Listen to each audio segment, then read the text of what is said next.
અને આજે એક એવી ઘટના બને છે કે હમીર સુમરાના 7-8 માણસો ઘોડા પર સવાર થઈને અને લૂંટફાટ મચાવવા માટે નીકળેલા આ સિપાહીઓની નજરે આજે લાલબાઈનું ગાયોનું વિશાળ ધણ આવી જાય છે. એ ગાયોનું ધણ જોઈને જેમની નજર તેનાર પરે છે તેમણે તરત જ ઘોડા પાછા વાળી દીધા અને પછી આ સિપાહીઓ હમીર સુમરાના દરબારમાં પહોંચે છે અને મહેલમાં જઈને કહે છે, હે હમીર, આપણા એક પંથકમાં એક ડોશીમાં રહે છે. ને જ્યારે સિપાહીઓ કહે છે કે તેમની પાસે લગભગ 200 જેટલી ગાયો છે, ત્યારે હમીર સુમરો તરત જ કહે છે, તો તમે 7 જણા અત્યારે જ ત્યાં પહોંચો.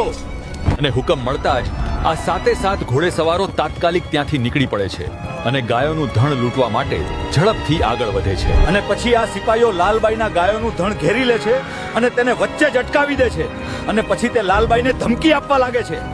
અને તેઓ ધમકી આપે છે, લાલબાઈ, જો જીવતું રહેવું હોય તો અત્યારે જ અહીંથી ચાલી નીકળ, કારણ કે હવે આ ગાયો હમીર સુમરાની છે.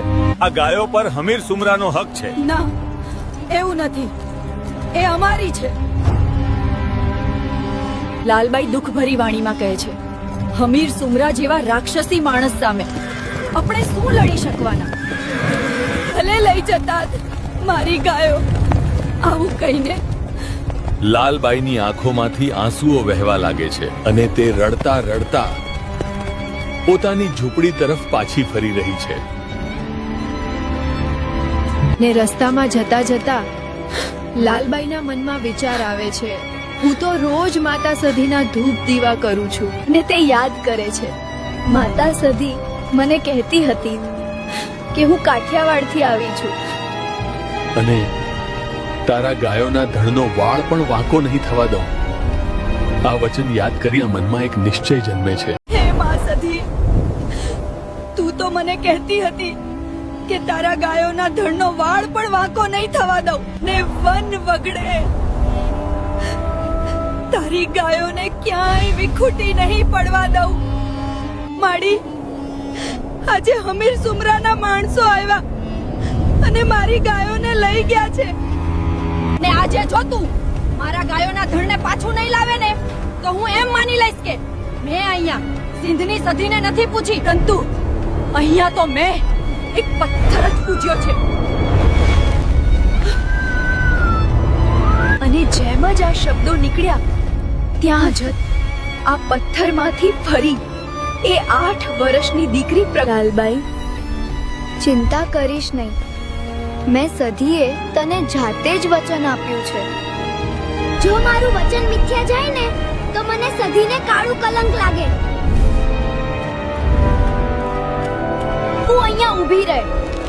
તારા ગાયોના ધણને લઈ આ સિંધની સધી પાછી આવે છે. આમ કહીને માતા સધી ત્યાંથી નીકળી પડે છે અને પેલી બાજુ એ 7 માણસો જ ગાયોના ધણને લઈને અરે આ નાની દીકરી આડી ફરીને રસ્તામાં ઊભી રહી જાય છે અને શાંતિથી પૂછે છે, ભાઈઓ, આ ગાયો કોની છે? અને જ્યારે દીકરી પૂછે છે કે આ ગાયો ક્યાં લઈ જાઓ છો, ત્યારે સિપાહી અહંકારથી કહે છે, આ ગાયો અમે લૂંટી છે. આ નાની દીકરી શાંતિથી પરંતુ દૃઢતાથી બોલવા લાગી અને હવે યુદ્ધનો આરંભ થવાનો હતો. અને દીકરી દૃઢ અવાજમાં કહે છે, મારી સાથે યુદ્ધ કરો. અને તમારામાં અને હમીર સુમરામાં એટલી હિંમત હોય ને તો એક પણ ગાયને લઈને જઈને દેખાડો. ને આ પડકાર સાંભળીને 7 સિપાહીઓ એકબીજાને હાથ તાળી આપી જોરથી હસવા લાગે છે.